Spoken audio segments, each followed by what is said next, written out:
Assalamualaikum warahmatullahi wabarakatuh.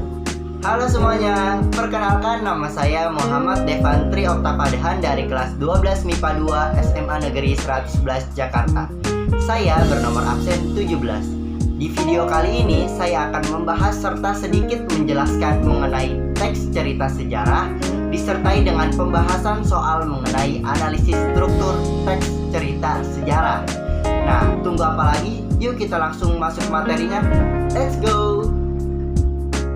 Nah, sebelum kita masuk ke pembahasan soal mengenai analisis struktur teks cerita sejarah, kita terlebih dahulu harus mengetahui apa itu teks cerita sejarah, apa saja sih ciri-ciri teks cerita sejarah, dan apa saja sih struktur dari teks cerita sejarah itu sendiri.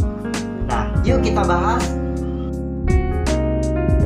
Nah, yang pertama ada pengertian teks cerita sejarah. Apa sih teks cerita sejarah itu? Teks cerita sejarah adalah sebuah teks yang memuat urutan peristiwa di masa lampau yang benar-benar terjadi dan memiliki nilai sejarah. Untuk lebih mudah menghafalnya, aku punya 3 tips nih. Yang pertama, teks cerita sejarah itu pasti memuat urutan peristiwa di masa lampau. Yang kedua, berdasarkan fakta atau benar-benar terjadi. Dan yang terakhir itu pasti memiliki nilai sejarah. Namanya juga teks cerita sejarah, pasti memiliki nilai sejarah.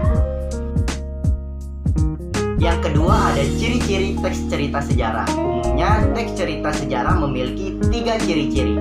Apa aja sih? Yang pertama ada kronologis. Apa sih maksudnya kronologis itu? Artinya teks cerita sejarah dapat diceritakan sebelum, saat, bahkan setelah peristiwa itu terjadi. Yang kedua ada konjungsi temporal atau konjungsi waktu. Nah, di dalam teks cerita ini pasti memiliki atau terdapat penghubung waktu yang dinamakan dengan konjungsi temporal. Contohnya saat, pada, dan ketika, dan lain sebagainya. Yang terakhir ada berisi fakta. Namanya juga teks cerita sejarah pasti memiliki fakta atau benar-benar terjadi kan, seperti yang pada pengertian tadi. Nah, pada berisi fakta ini dapat kita buktikan dengan data menggunakan 5W plus 1H, yaitu what, why, when, where, who, dan how. Nah, pada bagian terakhir atau bagian ketiga kita akan membahas mengenai struktur dari teks cerita sejarah. Teks cerita sejarah memiliki 3 struktur. Yang pertama ada orientasi. Nah, orientasi ini merupakan pengenalan atau pengantar dari teks cerita sejarah. Nah, orientasi bisa kita temukan pada awal paragraf cerita teks sejarah. Yang kedua ada urutan peristiwa. Nah, urutan peristiwa ini bisa kita temukan pada paragraf kedua yang memuat urutan peristiwa dari awal hingga akhir. Yang ketiga reorientasi.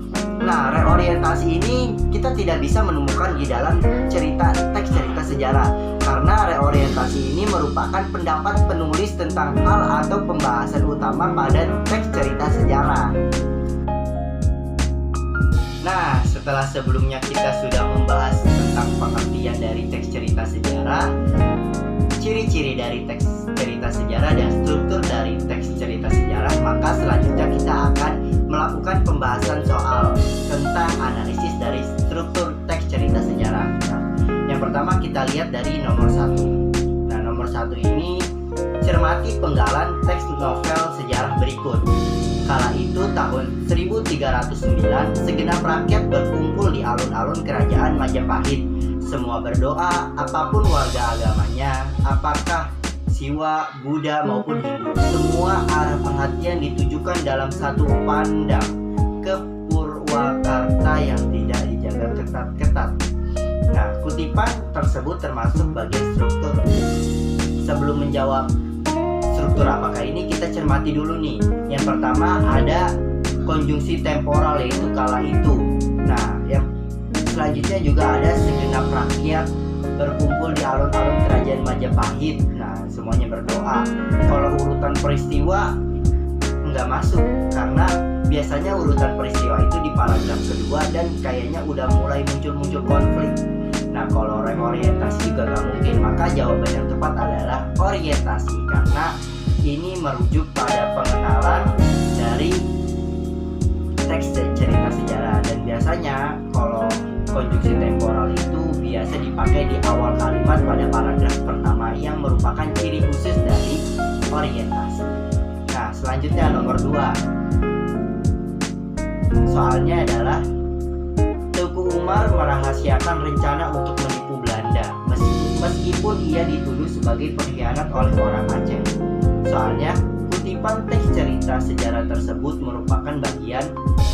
Nah, kalau ini nggak mungkin dong kita masukkan ke orientasi karena Teuku Umar merahasiakan, berarti ini udah masuk ke dalam konflik, dimana konflik ini kalau dalam teks cerita sejarah masuk ke dalam urutan peristiwa. Berarti jawabannya adalah bagian peristiwa. Nah, yang ketiga ada Alkisah. Zaman dahulu kala di Sumatera Selatan ada seorang putri raja bernama Putri Jelitani.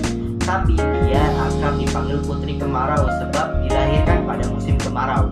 Dia adalah putri sematawayang sang raja. Ibunda sang putri baru saja wafat.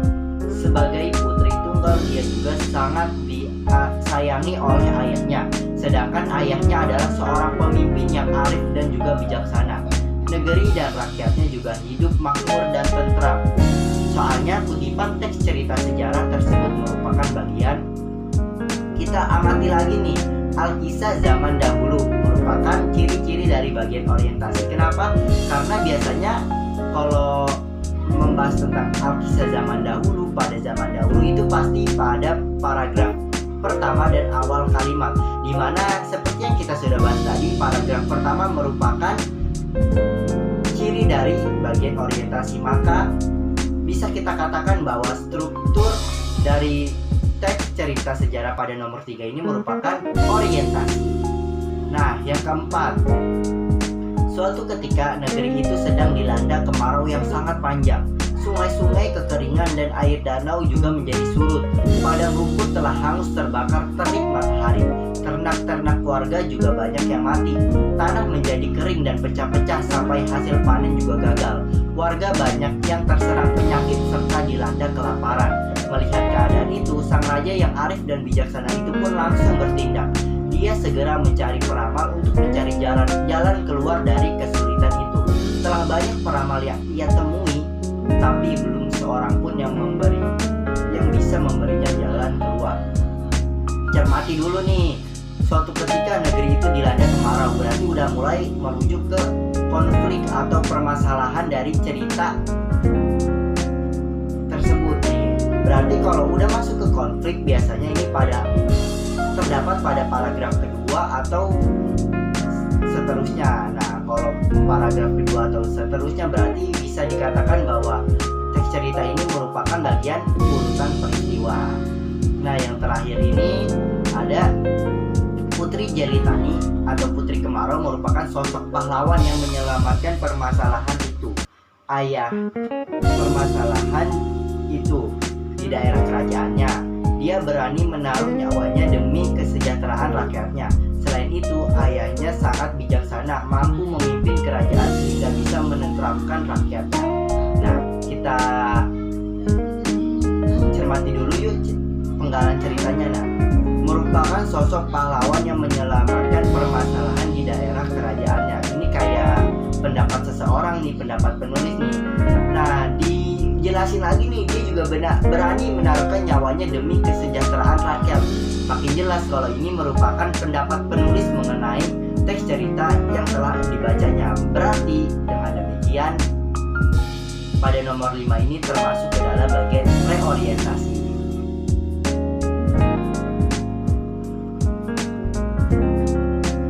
Nah, itulah tadi pembahasan mengenai apa itu teks cerita sejarah, ciri-ciri dari teks cerita sejarah, struktur teks cerita sejarah, serta pembahasan soal mengenai analisis struktur teks cerita sejarah yang telah dibahas dan sedikit dijelaskan.